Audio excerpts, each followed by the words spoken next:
Next up, we're just going to take a look at basically just another application of Hess's law, but instead of using our delta H of formations here, we're going to use chemical equations that already have a delta H to find some chemical equation where we don't know what the delta H is. And so the idea here is you want to mix and match chemical equations that have these known delta H's to find some sort of unknown delta H. And you really want to think about these problems as kind of a puzzle.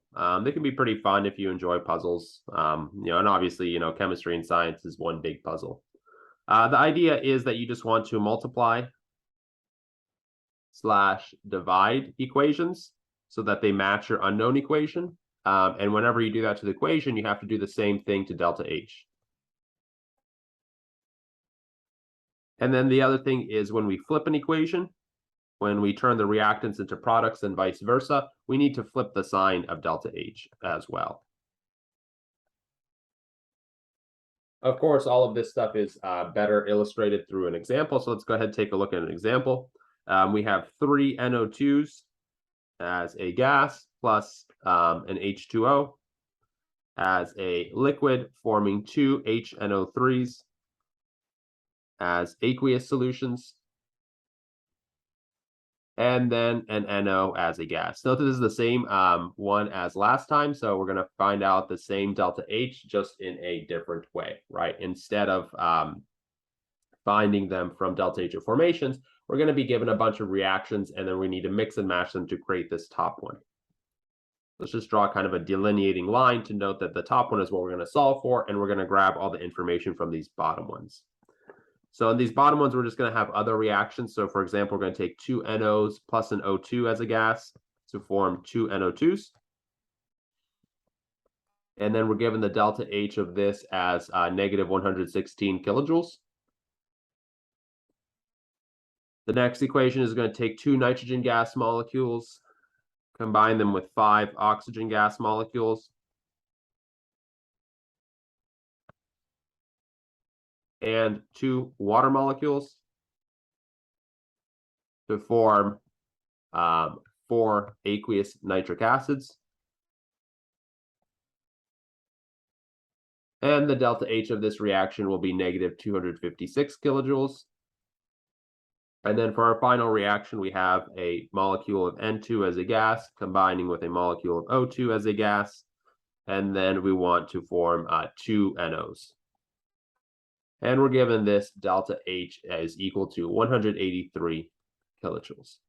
And so the idea is that we want to take these reactions, mix and match them until they look like our top reaction. Again, we're allowed to do this because enthalpy is a state function, so we don't care how we get there. These are our pretend steps, and we'll get to the right answer. So probably the easiest way to do these ones is just start left to right and look for what components you have in your reaction and where you're going to grab them from your other reactions. So you see here we formed 3 NO2s as a gas, and we want to look for the place where we have NO2s as a gas. So the only place that we have NO2s as a gas is right there. If we found NO2 in multiple equations, we would skip that one and come back to it later because you wouldn't know which equation to use. All right, so I need to take these NO2s and make them look like my NO2s up front. So there's 2 differences here. One is that these NO2s and what we want are reactants, whereas these ones here are products. So what we need to do to this equation, first we need to flip it. So we need to make the reactants into products and vice versa. And so what we're going to do to our delta H is we're going to multiply by a negative number. We're going to flip the sign. That allows us to flip the equation. The other thing that we notice is that we have 3 molecules of NO2 here, whereas we only have 2 here. So we need to not only flip it, but we need to multiply by 1.5, right? If we multiply by 1.5, that 2 becomes a 3, and that becomes what we want. And so we have to do the same thing to delta H. We have to multiply it now by negative 1.5. And so when we do that, the equation that we end up is getting is 3 NO2s form 2 NOs, form 3 NOs, and 1.5 O2s. Cool. So we've got that part of the reaction. Then we look up for water. Where is my water coming from? I look at all my equations and I note that water is only coming from this piece right here. No other equation has water in it anywhere, so it's got to come from there. And then I think about what I need to do to this equation. Well, we're on the correct side. It's reactants on both sides, so we don't have to flip the equation, but it's a 2 right here, and it's a 1 right here. How do we make that into a 1? We have to multiply by 1/2. And the same thing that we do to our equation, we have to do to delta H. So we're going to multiply by 1/2. And when I do that, this then becomes N2 plus 2.5 O2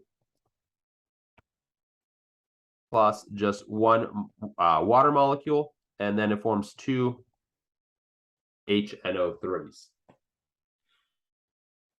All right. Then I look at my next components. I have 2 HNO3s. I notice that I already used an equation with HNO3s, so I'm going to assume hopefully everything worked out and I have everything in the right number. Next up, I have an NO. I noticed that I've already used an equation with an NO, and I have NOs down here, so I'm not really sure what to do with the NOs. I've already added some of them, so hopefully everything just worked out by itself, and hopefully I'm already at the right answer. I'll see where I'm at first before I continue working on. So what I'm going to do with these 2 equations is I'm going to add them up, cancel out things that show up on both sides of the equation, and then see where I'm at and see if it matches what I want it to match. So in terms of canceling out, we have 1.5 O2s on the product side, 2.5 O2s on the reactant side. So some of them will cancel out, right? This 2.5 will go down to 1 O2. And then I simply sum the equation, add reactants to reactants and products to products. So I have 3 NO2s plus an N2 plus an O2 plus a water molecule to 3 NOs plus 2 nitric acids. All right. And then I take a look at the equation that I want and compare it to what I've got, right? Do I have 3 NO2s? Yep, I do. Do I have 1 water molecule? Yep, I do. Do I have 2 HNO2s? Yep, I do indeed. Do I have 3 NOs? No. Or do I have 1 NO? Kinda. No, I have 3 NOs, right? So what we can see is our equations don't match. This equation down here has some extra stuff. I've got an extra N2, I've got an extra O2, and I've got 2 extra NOs because I only want 1. And so our equations don't match, so we don't know that delta H is yet. So we have some extra stuff, and we need to get rid of it. And if we think about getting rid of it, we need to have things on the opposite sides. So for example, to get rid of the O2 and the N2 from the left side, I need an equation that I can add to this that'll have O2 and N2 on the right side. That way they cancel out. And same thing here. I want this to go from a 3 to a 1, so I need to have 2 NOs on my left side. So let's see if we can manipulate any of the equations to get that. And if we think about our third equation, it has all of the components that we need.